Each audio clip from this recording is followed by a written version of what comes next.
What's up, YouTube world? It's your boy J Dub, the number one comment on YouTube, and I'm back with another review. Today I'll be reviewing Married at First Sight, season 15, episode 11. And for those who are familiar with me from doing Married at First Sight, I do couple by couple. And this segment I'm doing Miguel and Lindy. Now, this segment, I'm surprised because this has been a different episode. I wouldn't say this is the best episode I've seen. However, normally I'll barely have enough notes for who is it? Morgan and Ben. But I got a lot of notes on them, but I really don't have any notes for Miguel and Lindy. Let me adjust my light. I got so much time to waste on this one when I say waste because I don't really have too much on it. But let's just go ahead and get in. It'll be almost like a little sneak peek tidbit kind of situation because it wasn't much to them for me. So with this episode, of course, this is the episode where they're going back to their childhood, in which it really shows up like in their adult lives. And Dr. Pepper finally shows up, and she makes a house call to Miguel and Lindy. And the two lovebirds with them, everything is so perfect. Everything is going so wonderful. As Lindy says, everything is going swimmingly. It's just a match made in heaven. What I did like about Lindy, she did seem very self-aware. And what I mean by she knows that she's a very insecure person. Of course, she stated that before. That's where we get the term stress ball from. And she's saying that I'm guessing when Miguel tries to give her information or critique her, or she's quick to be defensive. And she's saying that's really a problem.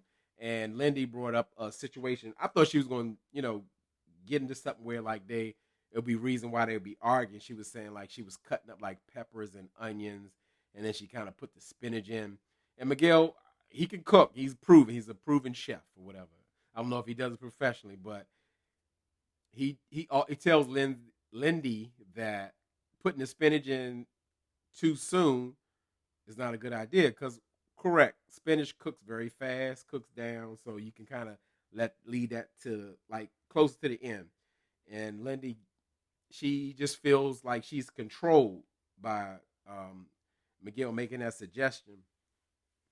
And Dr. Pepper again earns her Married at First Sight paycheck. She comes in with these gems and these nuggets, and it's so simple that it's so easy to understand. It's like spoon feeding a baby.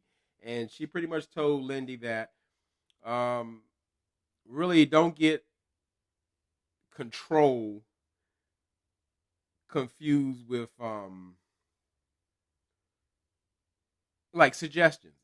Miguel is just trying to let her know something to do, but Dr. Pepper brought up that Lindy has fought so hard to escape her controlled type of lifestyle, and I gotta say was Lindy in a cult or something in real life? No joke. Her whole life is so restrictive. When she say she's having a first, she's really not making it up. It's everything is a first kiss, a first piece of candy, a first scratching the top of your head. She couldn't do anything at all. And I want to kind of get deeper into that story. I want to know all that she was restricted because we know she couldn't dance, she couldn't listen to the radio, she couldn't wear skirts. I don't know, just all kind of stuff going on. And the session was going pretty good, but it seemed like it hit a screeching halt when Dr. Pepper asked so everything's going great, everything's going swimmingly.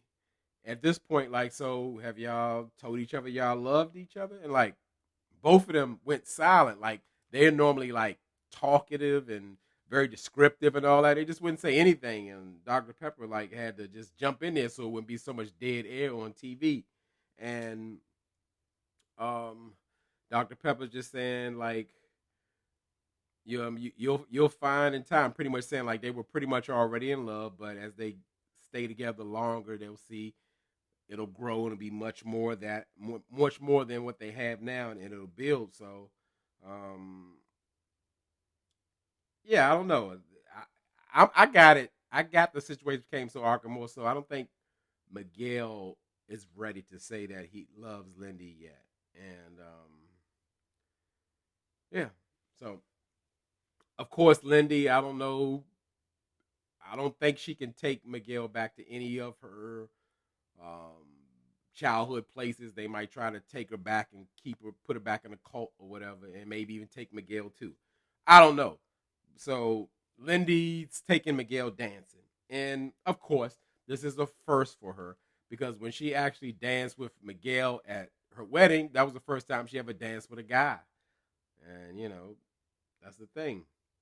And we really kind of we get a glimpse into that life I was asking about as far as like how sheltered Lindy was. Like I said, she couldn't dance, she couldn't eat seafood, her parents never ate pork or danced in front of her. She couldn't breathe, she couldn't do nothing. And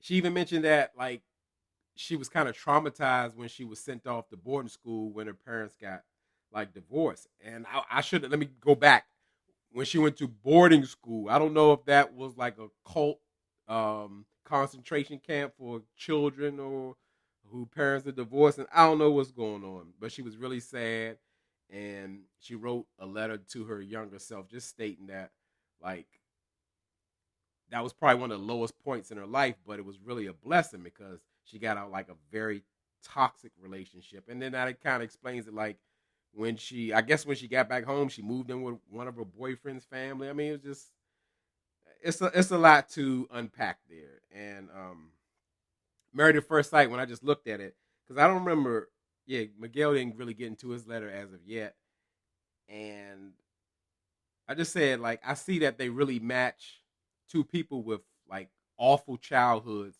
and expected them to trauma bond, and they have, and they wanted, I guess, their shortcomings and their pet peeves and triggers to all come together and make an explosion. But it looks like they really going to make it. I know it's early, but unless they totally got me fooled, I think they're going to be all right for real.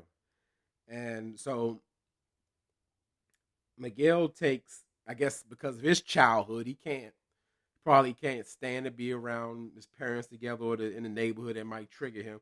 So he took Lindy to a little Puerto Rican house, more like a tour guide of excuse me, tour guide of Puerto Rico, and he was just going just over different things that he enjoyed about Puerto Rico because he did move there as a child, but we learned that he struggled on both ends when he was in America and, well, excuse me, Puerto Rico is still an American territory, but he was in New York, let's say that, and how the kids kind of teased him because he just didn't quite fit in or whatever. He wasn't, I guess, American enough. I don't know.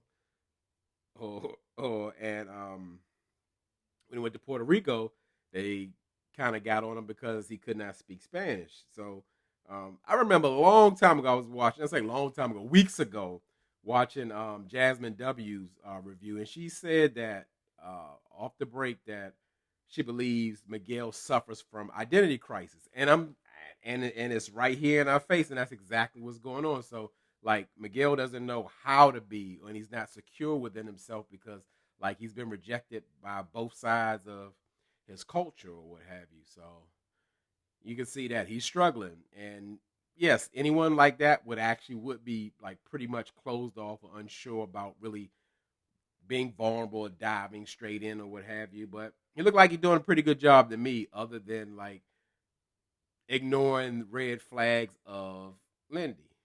But that was like his old pattern. So for this one, that's all I got. That's all I got. I did my best with Miguel and Lindy. I definitely need y'all help to fill some blanks in. Maybe I I ignored the red flags with them and just couldn't do a full review on them. But that's what I got. Drop down in the comments, add something, let me know what you think.